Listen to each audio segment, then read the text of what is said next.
Bab 6. Mengurangi prasangka. Bagaimana prasangka dapat direduksi?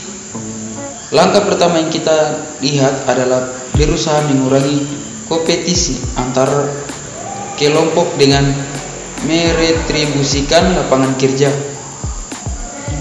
A. Sosialisasi.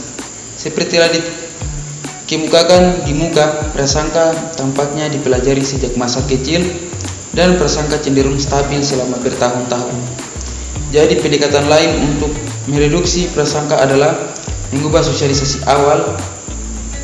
Jadi bagaimana dari penyebab perubahan sosialisasi adalah seorang dari prasangka itu juga berubah dan tidak lagi cocok dengan stereotip lama. Misalnya, kesetaraan gender semakin meningkat selama 1 dekade terakhir ini. Wanita menduduki posisi dahulu hanya untuk pria, dan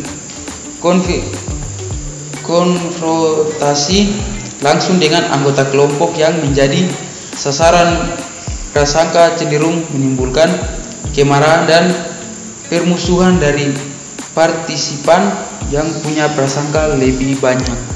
Dan yang bagian B, kontak antar kelompok.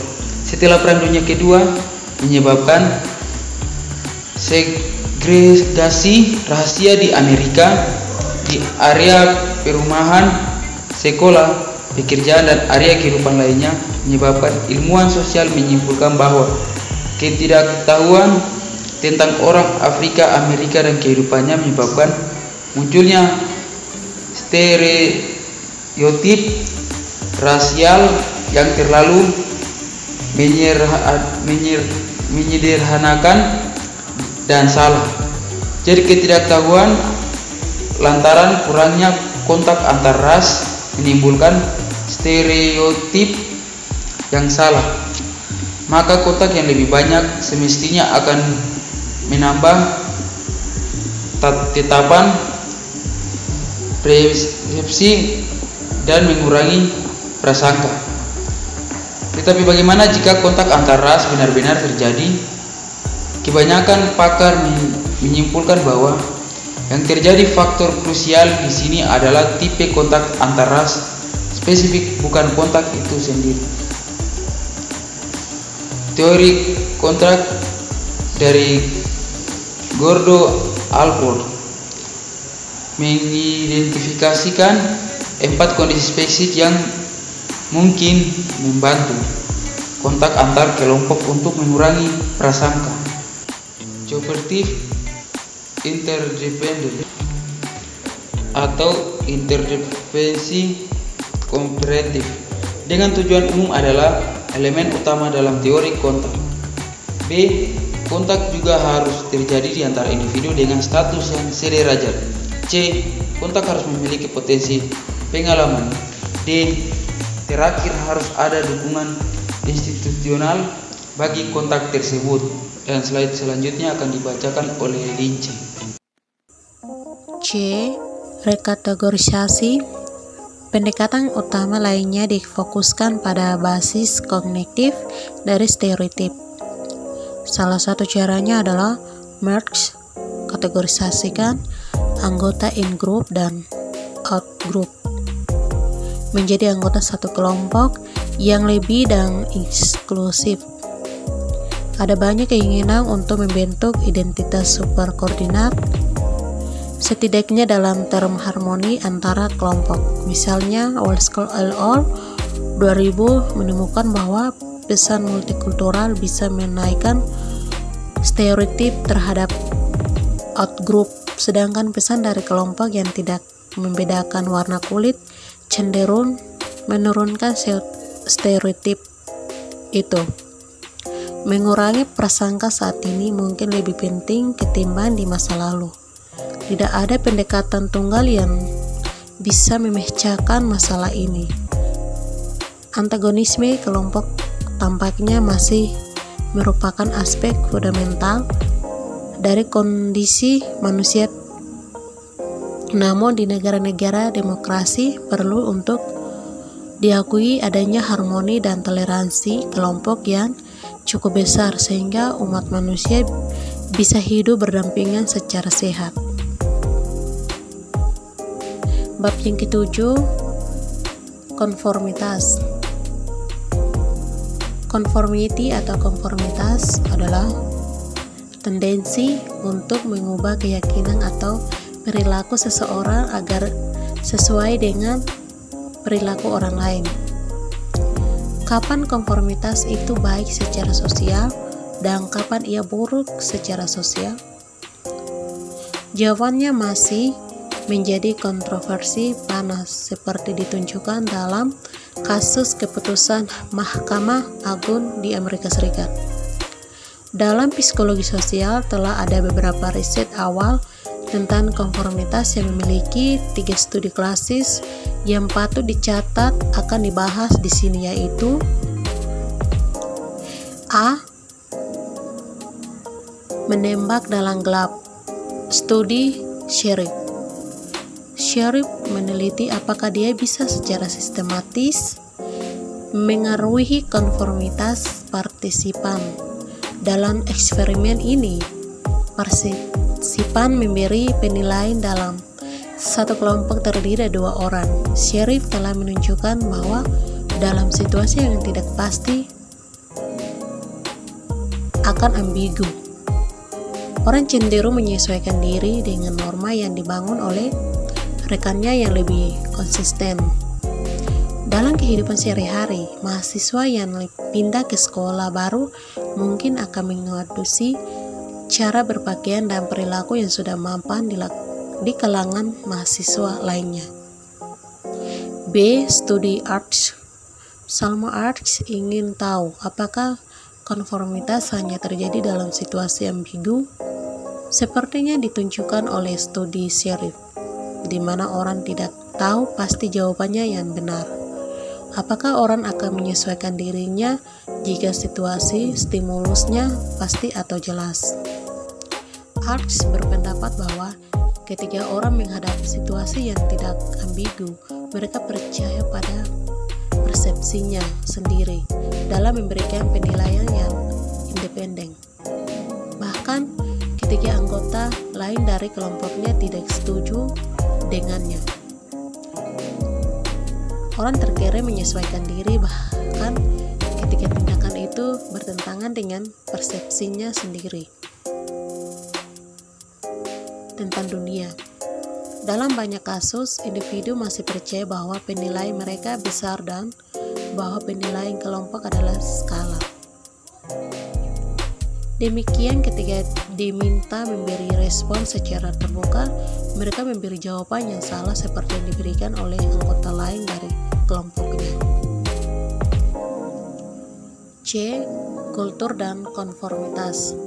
Pengalaman konformitas sehari-hari dibentuk oleh konteks kultur.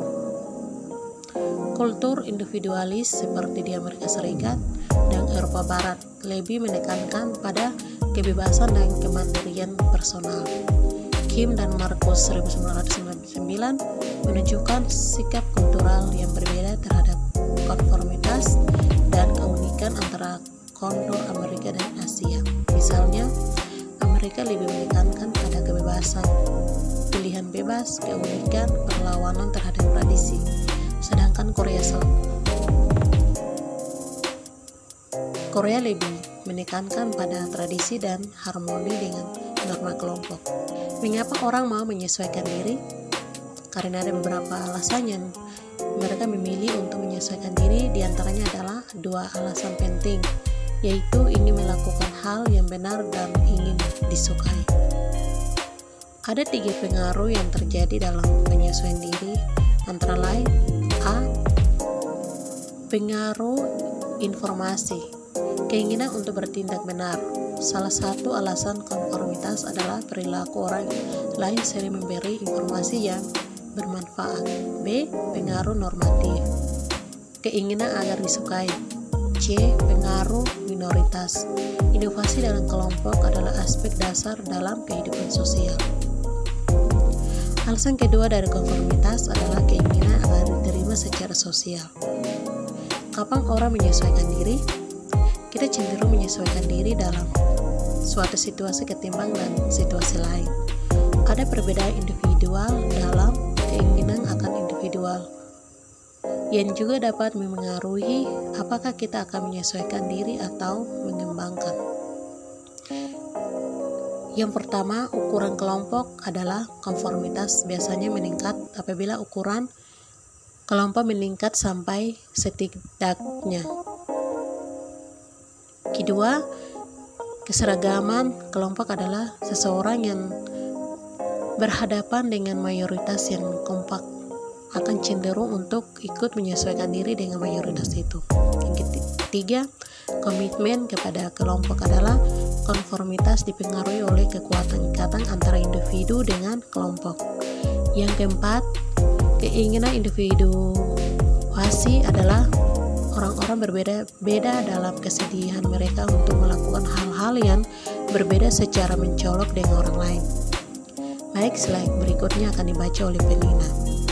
Kita akan masuk dalam materi selanjutnya, yaitu materi kesimpulan dari kedua materi bab 6 dan bab 7. Prasangka, stereotip, dan diskriminasi berhubungan dengan komponen efektif, kognitif, dan behavioral dari antagonisme kelompok. Stereotip dan prasangka sangat mempengaruhi sikap dan perilaku individu dalam banyak hal, sehingga memiliki proses belajar sosial mungkin merupakan faktor paling penting dalam mempengaruhi munculnya prasangka dan stereotip terhadap kelompok minoritas. Prasangka seringkali berkembang sejak masa anak-anak dan remaja, dan sejak itu semakin sulit untuk diubah. Teori psikodinamik memandang prasangka berasal dari dinamika personalitas individual dan teori kompetisi antara kelompok. Menganggap prasangka berasal dari konflik, memperebutkan sumber daya titik mereka, menyatakan bahwa resintesis terhadap kesetaraan kelompok sebagian disebabkan oleh keengganan kelompok dominan dan sulitnya mengubah hierarki. Pendekatan kognitif memandang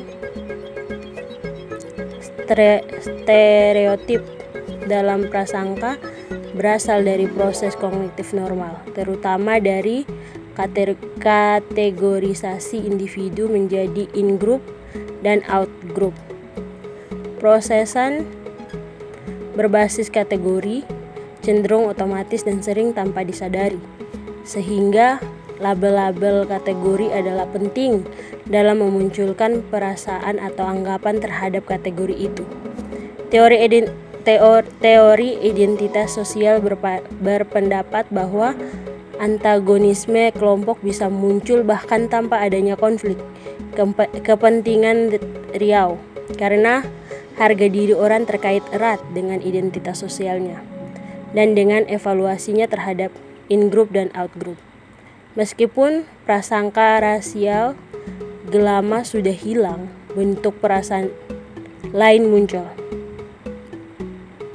menggantikan seperti rasisme simbolis dan rasisme eversif. Ini juga mengombinasikan prasangka rasial berbasis efek dengan nilai-nilai lainnya, khususnya kemandirian dan kesetaraan. Perbedaan baru yang penting adalah antara stereotip eksplisit yang dilakukan secara sadar dan ekspresinya dapat kita kontrol, dan stereotip implisit yang dilakukan secara tak sadar dan ekspresinya tak bisa dikontrol.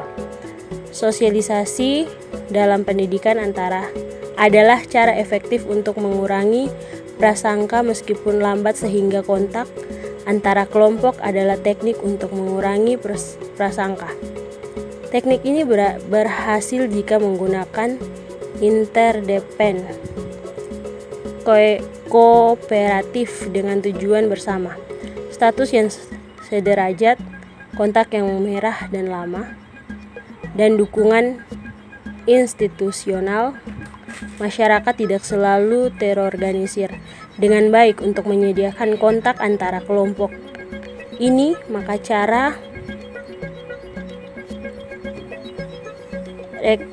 rekategorisasi juga dapat mengurangi prasangka sehingga kelompok-kelompok yang bertikai dapat dimasukkan ke dalam kelompok superordinat dan loyalitas lama dapat dibuat lebih menonjol. Kemudian konformitas adalah tendensi untuk mengubah keyakinan atau perilaku seseorang sesuai dengan standar kelompok. Studi klasik oleh Sherif tentang efek autokinetik dan oleh Ash tentang penilaian menunjukkan bahwa individu sering menyesuaikan diri dengan norma kelompok, baik itu dalam penilaian yang ambigu maupun yang jelas.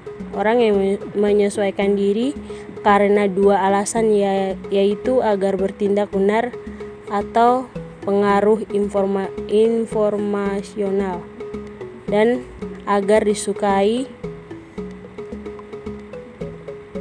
atau pengaruh normatif. Namun, orang kemungkinan besar akan menyesuaikan diri apabila kelompoknya kompak dan apabila mereka merasa komitmen kuat terhadap kelompok. Urukan kelompok juga mempengaruhi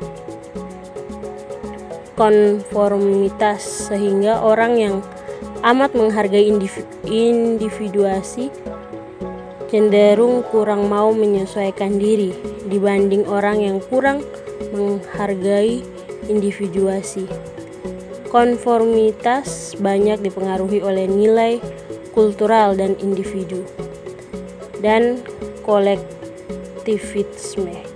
Namun adapun mayoritas yang kuat terkadang dapat mengubah pandangan mayoritas dalam suatu kelompok. Sekian dan terima kasih.